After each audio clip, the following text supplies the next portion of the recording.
Hello friends, ಎಲ್ಲರಿಗೂ ಮಮತಾ ದಿನಚರಿಗೆ ಸ್ವಾಗತ. ಇವತ್ತಿನ ವಿಡಿಯೋನ ಶುರು ಮಾಡ್ತಾ ಇದ್ದೀನಿ. ಇವತ್ತಿನ ವಿಡಿಯೋ ಬಂದು ಹಬ್ಬದ ವಿಡಿಯೋ. ವಿಡಿಯೋನ ಪೂರ್ತಿಯಾಗಿ ನೋಡಿ. ವಿಡಿಯೋ ಇಷ್ಟ ಆದರೆ ಪ್ಲೀಸ್ ಒಂದು ಲೈಕ್ ಮಾಡಿ, ಶೇರ್ ಮಾಡಿ. ನಮ್ಮ ಚಾನಲ್ ಹೊಸದಾಗಿ ನೋಡ್ತಾರೆ ಪ್ಲೀಸ್ ಸಬ್ಸ್ಕ್ರೈಬ್ ಮಾಡ್ಕೊಂಡು ಹಾಗೆ ಪಕ್ಕದ ಬೆಲ್ ಐಕನ್ನ ಪ್ರೆಸ್ ಮಾಡಿ. ನಾನು ವಿಡಿಯೋ ನೋಟಿಫಿಕೇಷನ್ ನಿಮಗೆ ಸಿಗ್ತಾ ಇರುತ್ತೆ. ಇದು ಗುರುವಾರದಿಂದನೇ ವಿಡಿಯೋನ ಶುರು ಮಾಡಿರುವಂಥದ್ದು. ಗುರುವಾರ ಬೆಳಗ್ಗೆನೇ ಶಾಪಿಂಗ್ ಎಲ್ಲ ಹೋಗಿದ್ದೆ. ಅಂದರೆ ಹೂವು, ಹಣ್ಣು, ಕಾಯಿ ಏನೇನು ಬೇಕೋ ಪೂಜೆ ಐಟಮ್ಸ್ ಅದೆಲ್ಲ ತಂದು ಇಕ್ಕೊಂಡಿದ್ದೆ ಆಲ್ರೆಡಿ. ಅದೆಲ್ಲ ತಂದು ಇಕ್ಬಿಟ್ಟು ಆದಮೇಲೆ ಮನೆಯೆಲ್ಲ ಒಂದು ರೌಂಡ್ ಕ್ಲೀನ್ ಮಾಡಿಕೊಂಡು ಅಮ್ಮನವ್ರ ಮುಖವಾಡಕ್ಕೆ ಫಸ್ಟ್ ಅಲಂಕಾರ ಮಾಡಿಬಿಟ್ಟೆ. ಯಾಕಂದರೆ ತಕ್ಷಣಕ್ಕೆ ಮಾಡ್ಕೊಂಡು ಇಕ್ಕೋಕ್ಕಾಗೋದಿಲ್ಲ. ಅಮ್ಮನವ್ರ ಅಲಂಕಾರ ಮಾಡಬೇಕು ಅಂದಾಗ ಸ್ವಲ್ಪ ಪೇಷನ್ಸ್ ಆಗಿ ಮಾಡಬೇಕಾಗುತ್ತೆ.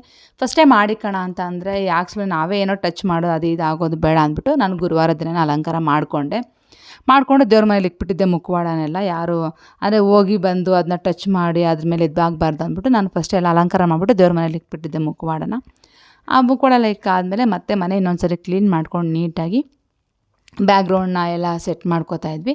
ಬ್ಯಾಕ್ಗ್ರೌಂಡ್ ನಾನು ಸೆಟ್ ಮಾಡ್ತಾಯಿದ್ದೆ. ಅಷ್ಟೊತ್ತಿಗೆ ಅಪ್ಪ ಅವರು ಸಹ ಊರಿಂದ ಬಂದರು. ಅವರು ಅವತ್ತು ಸಾಯಂಕಾಲ ಬಂದರು, ಒಂದು 5-6 ಹಂಗೇನೋ ಬಂದರು ಗುರುವಾರ ಸಾಯಂಕಾಲ.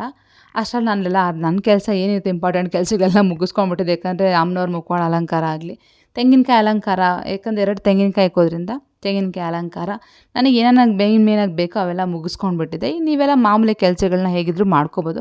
ಬಟ್ ಅವೆಲ್ಲ ಸ್ವಲ್ಪ ಕಾನ್ಸಂಟ್ರೇಷನ್ ಮಾಡಿ ಮಾಡಬೇಕಾಗುತ್ತೆ. ಸ್ವಲ್ಪ ಡಿಸ್ಟ್ರಾಕ್ಟ್ ಆದ್ರೂ ಫೇಸ್ ಸ್ವಲ್ಪ ಚೇಂಜ್ ಆಗುತ್ತೆ. ಈ ವರ್ಷ ಬೇರೆ ನಾವು ಹೊಸ ಮುಖವಾಡ ಬೇರೆ ತೊಗೊಂಡಿದ್ದೆ. ಹೇಗೆ ಬರುತ್ತೋ ಏನೋ ಒಂದು ಸ್ವಲ್ಪ ಟೆನ್ಷನಲ್ಲೇ ಇದೆ ಆ್ಯಕ್ಚುಲಿ. ಯಾಕಂದರೆ ಹಳೆ ಮುಖವಾಡಕ್ಕಾರ ಯಾವಾಗಲೂ ನಾನು ಮಾಡ್ತಾಯಿದ್ದೆ, ಒಂದು ಪ್ಲ್ಯಾನ್ ಅಂತ ಇತ್ತು. ಬಟ್ ಹೊಸ ಮುಖವಾಡ ತೊಗೊಂಡಾಗ ಯಾವಾಗಲೂ ಅಷ್ಟೇ ಫಸ್ಟ್ ಟೈಮ್ ಮಾಡಬೇಕಾದ್ರೆ ಸ್ವಲ್ಪ ಏನಾದರೂ ಒಂದು ಪ್ರಾಬ್ಲಮ್ ಬರುತ್ತೆ. ಬಟ್ ಈ ವರ್ಷ ನನಗೆ ಆ ಥರ ಏನೂ ಆಗಲಿಲ್ಲ, ಆರಾಮಾಗಿ ಮಾಡಿಕೊಂಡೆ ಅಂತಲೇ ಹೇಳ್ಬೋದು. ಅಲಂಕಾರ ಸಹ ಈಸಿಯಾಗಿ ಮಾಡಿಕೊಂಡೆ. ಬಟ್ 1-2 ಅವರ್ ಅದು ಮ್ಯಾಕ್ಸಿಮಮ್ ನಮಗೆ 2 ಅವರ್ ಬೇಕೇ ಬೇಕಾಗುತ್ತೆ. 2 ಅವರ್ಗಿಂತ ಬೇಗ ಮಾಡೋಕ್ಕಾಗೋದಿಲ್ಲ ಪೂರ್ತಿಯಾಗಿ ಮಾಡಬೇಕು ಅಂದರೆ. ಮಾಮೂಲಿಯಾಗಿ ಕಾಜಲೆಲ್ಲ ಇಕ್ಬಿಟ್ಟು ಮಾಡ್ಬೇಕಾದ್ರೆ ನಾನು ಆರಾಮಾಗಿ ಮಾಡ್ಕೋತೀನಿ. ಸ್ವಲ್ಪ ಈ ವರ್ಷ ಅಲಂಕಾರ ಸ್ವಲ್ಪ ಜಾಸ್ತಿ ಮಾಡೋಣ, ಹೇರ್ ಸ್ಟೈಲ ಸ್ವಲ್ಪ ಚೇಂಜ್ ಮಾಡೋಣ, ಒಂದು ಸ್ವಲ್ಪ ಚೇಂಜಸ್ ಇರಲಿ ಅಂತ ಅಂದ್ಕೊಂಡು ಈ ವರ್ಷ ಸ್ವಲ್ಪ ಪ್ಲ್ಯಾನಿಂಗ್ ಮಾಡಿಕೊಂಡು ಮಾಡಿದೆ. ಫಸ್ಟಿಗೆ ತಗೊಳ್ಬೇಕಾದ್ರೆ ಯಾವ ರೀತಿ ಮಾಡ್ತೀನಿ ಅಂತ ನನಗೆ ಐಡಿಯಾ ಇರಲಿಲ್ಲ. ಮತ್ತು ಮಾಡ್ತಾ ಒಂದೊಂದು ಐಡಿಯಾ ಬರ್ತಾ ಅದನ್ನ ಚೇಂಜ್ ಮಾಡ್ಕೊಂಡು ಹೋದೆ. ಅದಾದಮೇಲೆ ಇದು ಸ್ಟ್ಯಾಂಡ್ ತಂದಿದ್ದರು. ಇದು ಸ್ಟ್ಯಾಂಡ್ ಅಷ್ಟೇ ಒಂದು 3-4 ಈ ಮನೆಗೆ ಬಂದಾಗಿಂದ ಕೇಳ್ತಾ ಇದ್ದೆ, ನಂಗೆ ಸ್ಟ್ಯಾಂಡ್ ಬೇಕು, ಸ್ಟ್ಯಾಂಡ್ ಮೇಲೆ ಇಕ್ಬೇಕು ನಾನು ದೇವ್ರನ್ನ ಅಂತ ಹೇಳ್ಬಿಟ್ಟು. ಈ ವರ್ಷ ಫೈನಲಾಗಿ ನಮ್ಮ ಮನೆಯವ್ರು ಸಹ ನನಗೆ ಸ್ಟ್ಯಾಂಡ್ ಮಾಡಿಸ್ಕೊಟ್ರು. ತುಂಬಾ ಚೆನ್ನಾಗಿ ಬಂದಿದೆ ಸ್ಟ್ಯಾಂಡ್ ಮಾತ್ರ. ನನಗಂತೂ ಫುಲ್ ಖುಷಿ ಆಯಿತು. ಯಾಕಂದ್ರೆ ನಾನು ಯಾವಾಗಲೂ ಇದೇ ರೀತಿಯಾಗಿ ಸ್ಟ್ಯಾಂಡ್ ಕೇಳ್ತಾ ಇದ್ದೆ. ಫಸ್ಟು ನಾನು ಪೂರ್ತಿ ಕಬ್ಬಿಣದಲ್ಲೇ ಮಾಡಿರುವಂಥ ಸ್ಟ್ಯಾಂಡ್ ಇತ್ತು. ಬಟ್ ನನಗೆ ಅಷ್ಟೊಂದು ಇಷ್ಟ ಇರಲಿಲ್ಲ. ನಾನು ಬಿಟ್ಬಿಟ್ಟಿದ್ದೆ, ಅದನ್ನು ಬಿಟ್ಬಿಟ್ಟಿದ್ದೆ, ಇಕ್ತಾ ಇರಲಿಲ್ಲ. ನಮ್ಮ ಮನೆಯವ್ರು ಯಾವಾಗೋ ಕೇಳೋರು. ಆವಾಗ ನಾನು ಹೇಳ್ತಾ ಇದ್ದೆ ನನಗೆ ವುಡ್ ಹಾಕ್ಬಿಟ್ಟು ಮಾಡಿಕೊಡಿ, ನಾನು ಅವಾಗ ಇಕ್ತೀನಿ ಅಂತ ಹೇಳ್ಬಿಟ್ಟು. ಫೈನಲಾಗಿ ಈ ವರ್ಷ ವುಡ್ ಹಾಕಿ, ಅಂದರೆ ಐರನ್ ಸ್ಟ್ಯಾಂಡ್ಗೆ ಮೇಲೆ ವುಡ್ ಹಾಕಿ ನನಗೆ ಸ್ಟ್ಯಾಂಡ್ ರೆಡಿ ಮಾಡಿಕೊಟ್ರು. ತುಂಬಾ ಖುಷಿ ಆಯಿತು. ವುಡ್ ಮೇಲೆ ಇಕ್ಕರೆ ಒಂಥರ ಖುಷಿನೇ ಬೇರೆ ಅಲ್ವಾ. ಕಬ್ಬಿಣದ ಮೇಲೆ ಇಕ್ಕೋದಕ್ಕಿಂತ ನನಗೆ ವುಡ್ ಮೇಲೆ ಇಕ್ಕಬೇಕಂತ ತುಂಬ ಆಸೆ ಇತ್ತು. ಇನ್ನು ಪೀಠದ ಮೇಲೆ ಇಕ್ಕೋಕ್ಕೆ ಸಾಕಾಗ್ತಾಯಿಲ್ಲ ಸ್ಟೆಪ್ಪು. ಅದಕ್ಕೆ ನನಗೆ ಈ ರೀತಿ ಬೇಕು ಅಂತ ಕೇಳಿದ್ದೆ. ನನಗೆ ಯಾವ ರೀತಿಯಾಗಿ ಕೇಳಿದ್ನೋ ಆ ರೀತಿಯಾಗಿ ಸ್ಟ್ಯಾಂಡ್ ಮಾಡಿಕೊಟ್ರು. ಅದು ಬರೀ 5 ಸ್ಟೆಪ್ ಇರುವಂಥ ಸ್ಟ್ಯಾಂಡ್ ಮಾಡಿಕೊಟ್ಟಿದ್ರು. ನನಗೆ 5 ಸ್ಟೆಪ್ ಇದ್ರೇ ಕರೆಕ್ಟಾಗಿ ಕಂಪ್ಲೀಟಾಗಿ ಆಗುತ್ತೆ. ಇಲ್ಲಾಂದರೆ ನನಗೆ ಸಾಕಾಗೋದಿಲ್ಲ ಸ್ಟ್ಯಾಂಡು. ಹಳೇದೆಲ್ಲ 3 ಸ್ಟೆಪ್ ಏನೋ ಇತ್ತು. ಬಟ್ ಅದು ನನಗೆ ಸಾಕಾಗ್ತಾ ಇರಲಿಲ್ಲ ಆ ಸ್ಟ್ಯಾಂಡ್ ಸಹ, ಸುಮ್ಮನೆ ಚಿಕ್ಕದಾಗಿರ್ತಾಯಿತ್ತು. ಬಟ್ ಈ ಸರಿ ಮಾಡಿಕೊಟ್ರೋ ಸ್ಟ್ಯಾಂಡ್ ಅಂತ ನನಗೆ ತುಂಬ ಖುಷಿ ಆಯಿತು. ತುಂಬ ಚೆನ್ನಾಗಿದೆ ಸ್ಟ್ಯಾಂಡ್ ಮಾತ್ರ, ನೋಡೋದಕ್ಕೂ ತುಂಬ ಚೆನ್ನಾಗಿ ಕಾಣಿಸ್ತಾ ಇರುತ್ತೆ. ಅದೆಲ್ಲ ಫಿಟ್ ಮಾಡಿ ಕೊಟ್ಟರು ನಮ್ಮ ಮನೆಯವರು ಮತ್ತು ನಮ್ಮ ಹುಡುಗರು ಎಲ್ಲ ಸೇರಿಕೊಂಡು ಸ್ಟ್ಯಾಂಡ್ ಫಿಟ್ ಮಾಡಿಕೊಟ್ರು. ಫಸ್ಟ್ ಟೈಮ್ ಅಲ್ಲ, ನನಗೂ ಬರೋಲ್ಲ ಆ ಸ್ಟ್ಯಾಂಡೆಲ್ಲ ಫಿಟ್ ಮಾಡೋದಕ್ಕೆ. ನನಗೆ ಹಳೆ ಸ್ಟ್ಯಾಂಡ್ ಈಸಿಯಾಗಿತ್ತು, ಈಸಿಯಾಗಿ ಫಿಟ್ ಮಾಡ್ತಾಯಿದ್ದೆ. ಈ ಸ್ವಲ್ಪ ಕಷ್ಟ ಅಂತ ಅನ್ನಿಸ್ತು ನನಗೆ. ಅದಕ್ಕೆ ಅವರೆಲ್ಲ ಫಿಟ್ ಮಾಡಿಕೊಟ್ಬಿಟ್ರು. ಫಸ್ಟ್ ಟೈಮ್ ಅಲ್ವಾ, 1-2 ಸರಿ ಅವ್ರು ಫಿಟ್ ಮಾಡಿದ್ರೆ ಮತ್ತೆ 3ನೇ ಸರಿಗೆ ನಾನು ಫಿಟ್ ಮಾಡ್ಕೋತೀನಿ. ಎಲ್ಲ ಫಿಟ್ ಮಾಡಿಕೊಟ್ಟು ಅದ್ರ ಪ್ಲೇಸ್ಗೆ ಅದನ್ನ ಇಕ್ಬಿಟ್ಟೆಲ್ಲ ಹೋಗಿ ಮಲ್ಕೊಂಡ್ರು. ನೈಟೆಲ್ಲ ನಾನು ಚಿರು ಎದ್ದಿದ್ದು, ನೈಟೆಲ್ಲ ರೆಡಿ ಮಾಡ್ಕೊಂಡ್ವಿ. ನೈಟೆಲ್ಲ ರೆಡಿ ಮಾಡ್ಕೊಂಡಾದ್ಮೇಲೆ ನೆಕ್ಸ್ಟ್ ಡೇ ನಾನು ಬೆಳಗ್ಗೆ ಪೂಜೆ ಮಾಡ್ಕೊಬೇಕು. ಪೂಜೆ ಆದಮೇಲೆ ಅಡುಗೆಗಳು ಸ್ವಲ್ಪ ಕೆಲಸ ಜಾಸ್ತಿನೇ ಇತ್ತು. ಹಾಗಾಗಿ ಏನು ವೀಡಿಯೋಸ್ ನಾನು ಮಾಡ್ಕೊಳಕ್ಕೆ ಹೋಗಲಿಲ್ಲ. ಯಾಕಂದರೆ ಸ್ವಲ್ಪ ಫಾಸ್ಟಾಗಿ ಮಾಡ್ತಾ ಇರ್ತೀನಿ. ನಾನು ಕ್ಯಾಮ್ರಾ ಸೆಟ್ ಮಾಡ್ಕೊಂಡು ಮಾಡೋಕ್ಕೆಲ್ಲ ಆಗೋದಿಲ್ಲ. ಇನ್ನು ಮಕ್ಕಳೆಲ್ಲ ಸ್ವಲ್ಪ ಎದ್ದಿದ್ದು ಲೇಟೇ ಆಗಿತ್ತು. ಯಾಕಂದರೆ ಎಲ್ಲ ನೈಟ್ ಮಲಗೋಕ್ಕೆ ಮಕ್ಕಳು ಲೇಟಾಗಿತ್ತು. ಚಿರು ಅಂತೂ ಮಲಗಿದ್ದು ಬೆಳಗ್ಗೆನೇ ಮಲಗಿದ್ದು, ಪಾಪ ಅವನು ಎದ್ದೇಳೋಕ್ಕೆ ಆಗಲಿಲ್ಲ. ಸ್ವಲ್ಪ ಲೇಟಾಗಿ ಎದ್ದ ಅಂತಲೇ ಹೇಳ್ಬೋದು. ಅದಕ್ಕೋಸ್ಕರ ನಾನು ವೀಡಿಯೋಸ್ ಏನು ಮಾಡ್ಕೊಳಕ್ಕೆ ಹೋಗಲಿಲ್ಲ. ಆವತ್ತಿನ ದಿನ ಪೂಜೆ ಎಲ್ಲ ಮಾಡಿಕೊಂಡು ಹುಡುಗರೆಲ್ಲ ಬಂದಿದ್ದರು. ಸ್ವಲ್ಪ ಅಡುಗೆ ಸ್ವಲ್ಪ ಜಾಸ್ತಿನೇ ಕೆಲಸ ಇರುತ್ತೆ ನನಗೆ. ಯಾವಾಗಲೂ ಅಷ್ಟೇ ನಮ್ಮ ಮನೇಲಿ ಏನು ಹಬ್ಬ ಮಾಡಿದ್ರು ನಮ್ಮ ಹುಡುಗರನ್ನ ಕರೆದು ಮಾಡುವಂಥದ್ದು ವಾಡಿಕೆ ಆಗಿದೆ. ಫಸ್ಟಿಂದನೂ ಅಷ್ಟೇ, ಇವಾಗಲೂ ಅಷ್ಟೇ. ಅವ್ರು ಬಂದಿಲ್ಲ ಅಂದರೆ ನಮ್ಗೆ ಹಬ್ಬ ಕಂಪ್ಲೀಟ್ ಅಂತಲೇ ಅನಿಸೋದಿಲ್ಲ. ಆ ರೀತಿಯಾಗಿ ನಾವು ಸೆಟ್ ಆಗಿಬಿಟ್ಟಿದ್ದೀವಿ, ಹುಡುಗರಿಗಾಗಲಿ ನಮಗಾಗಲಿ. ಹಾಗಾಗಿ ನಾನು ಆವತ್ತಿನ ದಿನ ಏನು ವೀಡಿಯೋ ಮಾಡ್ಕೊಳಕ್ಕೆ ಹೋಗಲಿಲ್ಲ. ಅದಾದಮೇಲೆ ಸಾಟರ್ಡೆ ದಿನ ಬಂದು ನಾನು ಮನೇಲಿ ಬೆಳಗ್ಗೆನೇ ಪೂಜೆ ಎಲ್ಲ ಮುಗಿಸ್ಕೊಂಡು ಭವ್ಯ ಮನೆಗೆ ಹೋಗಬೇಕಾಗಿತ್ತು. ಮತ್ತು ಅಲ್ಲಿ ಹೋಗಿದ್ದೆ. ಭವ್ಯ ಮನೆಗೆ ಮತ್ತು ನಮ್ಮ ಮನೆಯವ್ರ ತಂಗಿ ಇದ್ದಾರಲ್ವ ಅವ್ರ ಮನೆಗೆ, ಮತ್ತು ಭವ್ಯ ತಮ್ಮನ ಮನೆಗೆ ಅಲ್ಲಿ ಹೋಗಬೇಕಾಗಿತ್ತು. ಆವತ್ತಿನ ದಿನ ನಾನು ಹೋಗ್ಬಿಟ್ಟು ಆ 3 ಮನೆ ನೋಡ್ಕೊಂಡು ಮತ್ತು ಈವ್ನಿಂಗ್ ರಿಟರ್ನ್ ಬಂದೆ. ಬಟ್ ಮಳೆ ಬೇರೆ ಬೀಳ್ತಾನೇ ಇತ್ತಲ್ವ, ತುಂಬ ಅಂದರೆ ತುಂಬ ಮಳೆ. ಆ ಗಜಿಬಿಜಿಯಲ್ಲಿ ಏನು ವೀಡಿಯೋ ಮಾಡೋದು ಅಂತ ತಲೆನೇ ಓಡಲಿಲ್ಲ ಖಂಡಿತವಾಗ್ಲೂ. ನಾನು ಆಲ್ರೆಡಿ ಭವ್ಯ ಮನೆಯದು ಶಾರ್ಟ್ಸ್ ಸಹ ಅಪ್ಲೋಡ್ ಮಾಡಿದ್ದೀನಿ, ಯಾವ ರೀತಿಯಾಗಿ ಭವ್ಯ ಲಕ್ಷ್ಮಿ ಅಮ್ಮನವ್ರನ್ನ ಇಕ್ಕೊಂಡಿದ್ಲು ಅನ್ನೋದನ್ನು. ಶಾರ್ಟ್ಸ್ ಯಾರಾದರೂ ಇಂಟ್ರೆಸ್ಟ್ ಇದ್ದರೆ ಚೆಕ್ ಮಾಡಿ ನೋಡಿ, ಶಾರ್ಟ್ಸಲ್ಲಿ ಅಪ್ಲೋಡ್ ಮಾಡಿದ್ದೀನಿ ಭವ್ಯ ಮನೆದು. ಅದೆಲ್ಲ ಮುಗಿಸ್ಕೊಂಡು ಇದು 3ನೇ ದಿನದ್ದು. ಇವತ್ತಿನ ದಿನ ಮತ್ತೆ ಸ್ವಲ್ಪ ಫ್ರೀ ಆಯಿತು ಇವಾಗ ಈವ್ನಿಂಗ್ ಟೈಮಲ್ಲಿ. ಅದಕ್ಕೆ ಇವಾಗ ಸ್ವಲ್ಪ ವೀಡಿಯೋಸ್ ಮಾಡಿಕೊಡ್ರಿ. ಮಕ್ಕಳೆಲ್ಲ ತುಂಬ ಜನ ಇದ್ರಲ್ವ, ಇವಾಗ ಎಲ್ಲರೂ ಸ್ವಲ್ಪ ಕ್ಲಿಪ್ಪಿಂಗ್ಸ್ ಮಾಡಿಕೊಡ್ತಾರೆ.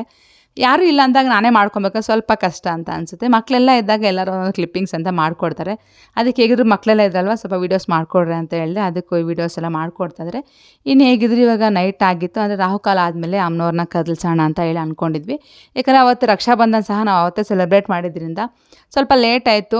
6:30 ಆಗೋಗ್ಲಿ, ಮತ್ತು ರಾಹುಕಾಲ ಎಲ್ಲ ಮುಗಿದ್ಮೇಲೆ ನಾವು ಕದಲ್ಸೋಣ ಅಂತ ಅಂದ್ಕೊಂಡು ರಾಹುಕಾಲ ಆದಮೇಲೆ ಇಲ್ಲಿ ಅರ್ಶಿನ ಕುಂಕುಮ ಎಲ್ಲ ಕೊಡ್ತಾಯಿದ್ದೀನಿ. ಫಸ್ಟಿಗೆ ಎಷ್ಟು ಜನ ಮುತ್ತೈದೆಯರಿದ್ರು ಅವ್ರಿಗೆಲ್ಲ ಅರ್ಶಿನ ಕುಂಕುಮ ಕೊಟ್ಟು ಕೊನೆಗೆ ಫೈನಲಾಗಿ ಕದಲ್ಸೋಣ ಅಂತ ಅಂದ್ಬಿಟ್ಟು ಪ್ಲ್ಯಾನ್ ಮಾಡಿಕೊಂಡೆ. ಇವಾಗ ಎಲ್ಲರಿಗೂ ಅರ್ಶಿನ ಕುಂಕುಮ ತಾಂಬೂಲ ಏನಿದ್ರೆ ಅದನ್ನು ಕೊಡ್ತಾ ಇರುವಂಥದ್ದು. ಯಾವಾಗಲೂ ಏನಾದರೂ ಒಂದು ಗಿಫ್ಟ್ ಅಂತ, ರಿಟರ್ನ್ ಗಿಫ್ಟ್ ಅಂತ ಪ್ಲ್ಯಾನ್ ಮಾಡ್ಕೋತದೆ. ಸರಿ ರಿಟರ್ನ್ ಗಿಫ್ಟ್ ಏನು ನಾನು ಪ್ಲ್ಯಾನ್ ಮಾಡಿಲ್ಲ, ಮಾಮೂಲಿಯಾಗಿ ಬ್ಲೌಸ್ ಪೀಸ್ ಅಂತ ಅಂದ್ಕೊಂಡು ಅದನ್ನೇ ಕೊಟ್ಟಿದ್ದೆ. ಒಂದೊಂದು ಸರಿ ಒಂದೊಂದು ರೀತಿಯಾಗಿ ಕೊಡ್ತಾ ಇರ್ತೀನಿ, ಅದೇ ಇದೆ ಅಂತ ಅಂದ್ಕೊಳ್ಳೋಕೆ ಹೋಗೋದಿಲ್ಲ. ಯಾವಾಗ ನನಗೆ ಏನು ಮನಸ್ಸಿಗೆ ಇಷ್ಟ ಆಗುತ್ತೋ ಆವಾಗ ಅದನ್ನು ಕೊಡುವಂಥದ್ದು. ಫೈನಲಾಗಿ ಇವಾಗ ಅರ್ಶಿನ ಕುಂಕುಮ ಎಲ್ಲ ತೊಗೊಂಡಿದ್ದಾಯಿತು. ರಕ್ಷಾಬಂಧನ ಅಷ್ಟೇ ಇವತ್ತೇ ನಾವು ಸೆಲೆಬ್ರೇಟ್ ಮಾಡ್ಕೊಂಡ್ವಿ ನಮ್ಮ ಮನೆಯಲ್ಲಿ. ನಮ್ಮ ಮಮಿತಾ ಅವ್ರದ್ದಾಗಿರ್ಬೋದು, ನಮ್ಮದಾಗಿರ್ಬೋದು, ಎಲ್ಲರೂ ಇವತ್ತೇ ನಾವು ರಕ್ಷಾಬಂಧನ ಸೆಲೆಬ್ರೇಟ್ ಮಾಡಿಕೊಂಡು, ಅದನ್ನು 2 ಹಬ್ಬ ಥರ ಆಯ್ತು ನಮಗೆ. ಒಂದು ವರಮಹಾಲಕ್ಷ್ಮಿ ಹಬ್ಬ, ಒಂದು ರಕ್ಷಾಬಂಧನ. ಯಾಕಂದರೆ 3 ದಿನನೂ ನನಗೆ ವರಮಹಾಲಕ್ಷ್ಮಿ ಹಬ್ಬ ಥರನೇ ಇತ್ತು. 3 ದಿನವೂ ಪ್ರಸಾದ ಮಾಡ್ತಾಯಿದ್ವಿ, ಪೂಜೆ ಮಾಡ್ತಾಯಿದ್ವಿ, ಎಲ್ಲ ಸೆಲೆಬ್ರೇಟ್ ಮಾಡ್ತಾಯಿದ್ವಲ್ಲ. ಆದ್ದರಿಂದ ನನಗೆ 3 ದಿನ ಹಬ್ಬದ ರೀತಿಯಾಗೇ ಇತ್ತು. ಹಬ್ಬದ ಕಳೆ ಅಂತೂ ತುಂಬಾ ಖುಷಿಯಾಯಿತು ನನಗೆ ಈ ವರ್ಷ. ಅಮ್ಮನವರು ಅಷ್ಟೇ, ನಾನು ಅಂದ್ಕೊಂಡಷ್ಟೇ ತುಂಬ ಚೆನ್ನಾಗಿ ಬಂದಿತ್ತು. ಲಕ್ಷ್ಮಿ ಅಮ್ಮನವರು ಅಷ್ಟೇ ಫಸ್ಟ್ ಯಾವ ರೀತಿಯಾಗಿ ಬರುತ್ತಾ ಅಂತ ಅಂದ್ಕೊಂಡಿದ್ದೆ. ಹೊಸ ಮುಖವಾಡ ಬೇರೆ ಅಲ್ವಾ, ಯಾವ ರೀತಿಯಾಗಿ ಬರುತ್ತೋ, ಯಾವ ರೀತಿಯಾಗಿ ಕಾಣಿಸ್ತಾರೋ ಅಮ್ಮನವ್ರು ಅನ್ನೋದೊಂದು ನನಗೆ ಭಯ ಇತ್ತು. ಯಾವಾಗಲೂ ಮಾಡೋ ಮುಖವಾಡ ಡೆಕೋರೇಷನ್ಗಿಂತ ಹೊಸ ಮುಖವಾಡ ತೊಗೊಂಡಾಗ ಸ್ವಲ್ಪ ಭಯ ಅಂತ ಇರುತ್ತಲ್ವ. ಬಟ್ ಈಗ ಸರಿ ಅಮ್ಮನವ್ರು ಸಹ ತುಂಬ ಚೆನ್ನಾಗಿ ಕಾಣಿಸೋರು, ತುಂಬ ಕಳೆ ಆಗಿದ್ರು ಅಂತಲೇ ಹೇಳ್ಬೋದು. ನನಗಂತೂ ಫುಲ್ ಖುಷಿ ಆಯಿತು, ಫುಲ್ ಸ್ಯಾಟಿಸ್ಫೈ ಆಯಿತು ಅಂತಲೇ ಹೇಳ್ಬೋದು. ಅದಾದಮೇಲೆ ಇನ್ನು ಫೈನಲಾಗಿ ಇವಾಗ ಕೆಂಪಾರತಿ ಮಾಡ್ತಾ ಇರುವಂಥದ್ದು. ಕೆಂಪಾರತಿನೂ ಅಷ್ಟೇ ನಾನು 3 ದಿನದಲ್ಲಿ 3 ದಿನವೂ ಕೆಂಪಾರತಿ ಮಾಡಿದ್ದೀನಿ. ಏಕೆಂದರೆ ಎಷ್ಟೇ ನಾವು ಇರ್ತೀವೋ ಇಲ್ವೋ ಅದು ಗೊತ್ತಿಲ್ಲ, ಬಟ್ ಮಾಮೂಲಿಯಾಗಿ ನಾರ್ಮಲಾಗಿ ದೇವ್ರ ಮೇಲೆ ಇಕ್ಕಿರೋವಂಥ ಕಳಶಕ್ಕೇ ಸ್ವಲ್ಪ ಕಿಸ್ರು ಥರ ಆಗ್ತಾ ಇರುತ್ತೆ. ಬಟ್ ಅದರಲ್ಲಿ ನಮ್ಮನವ್ರು ನೆಗೆದ ಗ್ಯಾರಂಟಿಯಾಗಿ ಕೆಂಪಾರತಿ ಮಾಡಲೇಬೇಕು. ಬಂದವರೆಲ್ಲ ತುಂಬ ಚೆನ್ನಾಗಿದೆ ಅಂತ ಬೇರೆ ಹೇಳ್ತಾಯಿದ್ರು. ತುಂಬಾ ದೃಷ್ಟಿ ಆಗೋ ಥರ ಇತ್ತು ಅಂತ ಹೇಳ್ಬೋದು ಅಮ್ಮನವ್ರಿಗೆ. ಅದಕ್ಕೋಸ್ಕರ ನಾನು 3 ದಿನ ಕೆಂಪಾರತಿ ಇಕ್ಬಿಟ್ಟು ಕೆಂಪಾರತಿ ಮಾಡ್ತಾಯಿದ್ದಿದ್ದು. ಫೈನಲಾಗಿ ಇವಾಗ ಕೊನೆಯ ಆರತಿ. ಈ ವರ್ಷ ಅಮ್ಮನವ್ರನ್ನ ಕಳಿಸ್ಕೊಡ್ತಾ ಇದ್ದೀವಿ. ಮತ್ತು ನೆಕ್ಸ್ಟ್ ವರ್ಷ ಯಾವಾಗ ಬರುತ್ತೆ ಅಂತ ವೆಯ್ಟ್ ಮಾಡ್ತಾ ಇರ್ತೀನಿ. ನಾನಂತೂ ಲಕ್ಷ್ಮೀ ಹಬ್ಬ ಯಾವಾಗ ಬರುತ್ತೆ ಅಂತ ಖಂಡಿತವಾಗ್ಲೂ ವೆಯ್ಟ್ ಮಾಡ್ತಾ ಇರ್ತೀನಿ. ಫಸ್ಟ್ ಕ್ಯಾಲೆಂಡ್ರ್ ತಂದ ತಕ್ಷಣ ನಾನು ನೋಡೋದೆ ಲಕ್ಷ್ಮೀ ಹಬ್ಬ ಯಾವಾಗ ಬರುತ್ತೆ ಅಂತ. ನನಗೆ ಅಷ್ಟೊಂದು ಇಷ್ಟ. ಬಟ್ ಎಷ್ಟೇ ಆಗಲಿಕ್ಕೆ ಎಷ್ಟು ಕಷ್ಟ ಆದರೂ ನನಗೆ ಕೊನೆಗೆ ಹಬ್ಬ ಆದಮೇಲೆ ಅದು ಕಷ್ಟ ಅಂತ ಏನು ಅನಿಸೋದಿಲ್ಲ, ಆರಾಮಾಗಿರುತ್ತೆ. ನನಗೊಂಥರ ಖುಷಿ ಕೊಡುತ್ತೆ ಲಕ್ಷ್ಮೀ ಹಬ್ಬ ಅಂದ್ರೆ. ನನಗೊಂಥರ ಎಂಜಾಯ್ ಮಾಡ್ತೀನಿ ಅಂತಲೇ ಹೇಳ್ಬೋದು. ಫಸ್ಟಿಗೆ ಅವತ್ತೇ ತೆಗೆದುಬಿಡ್ತಾಯಿದ್ದೆ, ನೋವು ಅನ್ನಿಸ್ತಾಯಿತ್ತು. ಬಟ್ ಇವಾಗ 3 ದಿನ ಇಕ್ಕೋದು ನನಗೆ ಇನ್ನೂ ತುಂಬಾ ಖುಷಿ ಕೊಡುತ್ತೆ. ಇವಾಗ ಫೈನಲಾಗಿ ಎಲ್ಲ ಕಂಪಾರತಿ ಎಲ್ಲ ಮಾಡಿದ್ದಾಯಿತು. ದೀಪ ಎಲ್ಲ ಆಚೆ ಇಕ್ಬಿಟ್ಟು ಆರತಿ ನೀರು ಆಚೆ ಹಾಕ್ಬಿಟ್ಟು ಬಂದು ಇವತ್ತಿನ ಹಬ್ಬ ಅಂದರೆ ಈ ವರ್ಷದ ಅಮ್ಮನವ್ರ ಹಬ್ಬನ ಮುಗಿಸ್ತಾ ಇರ್ತೀನಿ. ಮತ್ತು ನೆಕ್ಸ್ಟ್ ಬಂದುಬಿಟ್ಟು ಇನ್ನು ಗಣೇಶ ಹಬ್ಬಕ್ಕೋಸ್ಕರ ವೆಯ್ಟ್ ಮಾಡ್ತಾ ಇರ್ತೀವಲ್ವ. ಇವಾಗ ಇರೋವಂಥದ್ದು ಹಿಂದೆಯಿಂದ ಹಬ್ಬಗಳದೇ ಒಂದು ಸಂಭ್ರಮ. ವೀಡಿಯೋನ ಸಹ ನಾನು ಇಲ್ಲಿಗೆ ಎಂಡ್ ಮಾಡ್ತಾಯಿದ್ದೀನಿ. ವೀಡಿಯೋ ಎಲ್ಲರಿಗೂ ಇಷ್ಟ ಆಗಿದೆ ಅಂತ ಅನ್ಕೊತೀನಿ. ಇಷ್ಟ ಆಗಿ ಪ್ಲೀಸ್ ಲೈಕ್ ಮಾಡಿ, ಶೇರ್ ಮಾಡಿ. Thank you so much for watching. Take care, bye.